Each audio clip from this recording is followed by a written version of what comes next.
How to turn off Bing Safe Search. So hello guys, welcome back to my YouTube channel. If you're also using this Bing inside your Microsoft Edge, so here's how you can easily disable or turn off the Bing Safe Search on Edge.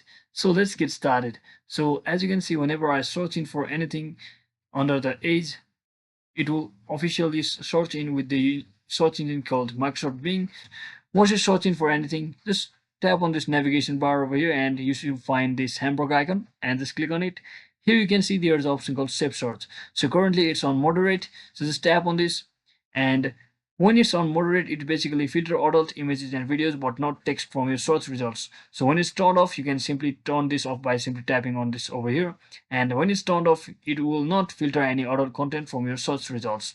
So you can, once you click on turn off, you can simply tap on the save button over here to successfully save it or turn it off. So that is exactly how you do it, guys. I hope this video was helpful. If it was, don't forget to like and subscribe to the channel. See you on the next one.